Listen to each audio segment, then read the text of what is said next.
मित्रों नमस्कार।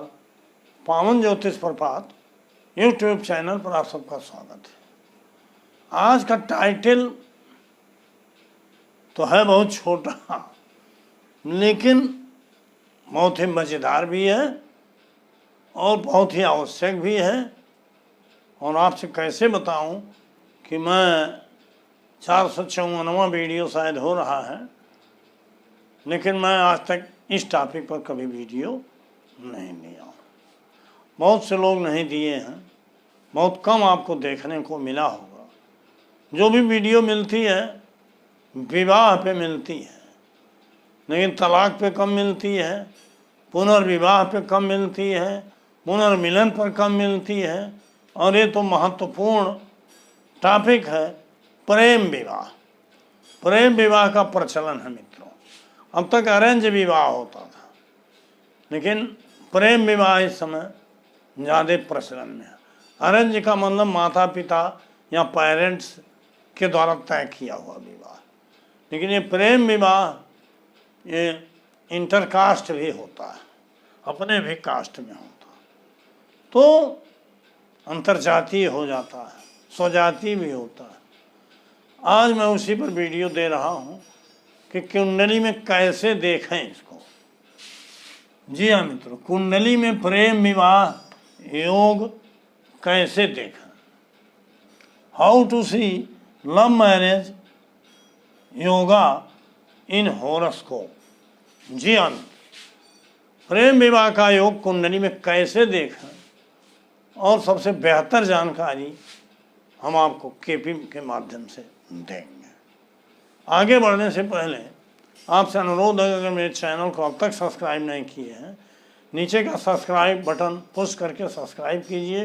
बगल में बेल आइकन आती है, उसे पुश कर दीजिए, ऑल के बटन पर क्लिक करिए, ताकि प्रत्येक वीडियो का नोटिफिकेशन आप तक शीघ्र पहुँचे। वीडियो पसंद आवे तो लाइक करिए, मित्रों को शेयर करिए, और मेरे पसंद से, मेरे आग्रह पर एक प्यारा सा कमेंट जरूर दीजिए। आपका कोई सवाल होगा उसका जवाब दूंगा। और वीडियो जितने भी देर की है इसको स्किप करके भगाइए मत, पूरा वीडियो देखिए, तभी आप पूरी तरह से समझ पाएंगे और सबके लिए रोचक भी है, आनंददायक भी है, ज्ञानवर्धक भी है। आइए इस वीडियो को देखते हैं। देखिए, हमेशा मैं एक लग्न आमलिक कस्प कुंडली देता हूँ। नेचुरल मेष लग्न की कुंडली है।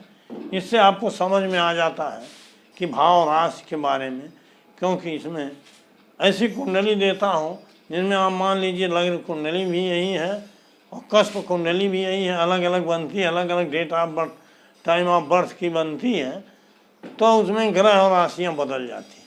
लेकिन इसको मान के चलिए ग्रह बैठाया नहीं और राशियाँ हैं, यहाँ केवल उदाहरण दे के समझाना है। देखिए, विवाह शब्द आपको बार बार बताया गया, वीडियो भी दिया है। सप्तम स्थान शादी और विवाह का होता है, कुंडली का 7वां भाव है। और अगर भाव कुंडली जो कस्पल चार्ट है, इसमें सप्तम भाव का उप नक्षत्र स्वामी 2, 7, 11 या 7, 2, 11 या इनमें से किन्हीं भावों का कार्येश हो तो विवाह होता है। विवाह लगभग 90, 98, 95% हो ही जाता है, बहुत रेयर परिस्थितियों में नहीं। लेकिन प्रेम विवाह अभी भी बहुत रेयर होता है, कम होता है। इसकी स्वीकार्यता परिवार में नहीं, क्योंकि माता पिता या पेरेंट्स या गार्जियन आपके इसको स्वीकार नहीं करते, तो अपनी सबको ओवरटेक करके विवाह होता है। लेकिन दिल पर किसका बस है। देखिए, प्रेम और विवाह दो बिंदु है। प्रेम का स्थान 5वां है कुंडली में, ये पंचम भाव, और विवाह का स्थान 7वां है। 5 और 7 का जब कोऑर्डिनेशन होता है, समन्वय होता है, तभी प्रेम विवाह। 5वें को क्यों प्रेम कहा गया? 5वां हृदय स्थान आपका, सूर्य की सिंह राशि इसमें देखी गई है नेचुरल कुंडली में। ये हृदय स्थान है, दिल स्थान है, और प्रेम दिल से होता है, दिमाग से नहीं। 5वें स्थान को आत्मा भी कहा जाता है, इसी नाते 5वें स्थान को संतान पक्ष कहा जाता है, जिसको कहा जाता है आत्मज। तो मित्रों, ये दिल स्थान है, श्रेष्ठ स्थान है।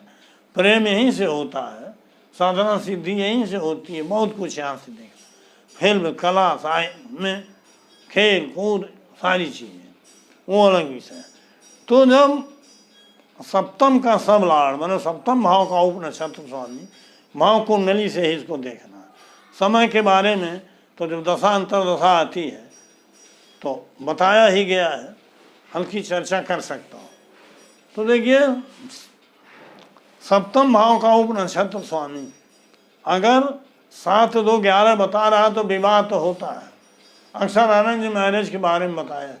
लेकिन सप्तम भाव का उपनक्षत्र स्वामी अगर 5वां भाव को भी बतावे, मतलब 5वें का भी 2, 7, 11 में से किसी भाव का कार्जेश हो, लेकिन पंचम का भी सिग्निफिकेटर हो, और अगर नक्षत्र के माध्यम से है तो दी बेस्ट है। पंचम का भी सिग्निफिकेटर हो तो प्रेम विवाह का योग बनता है।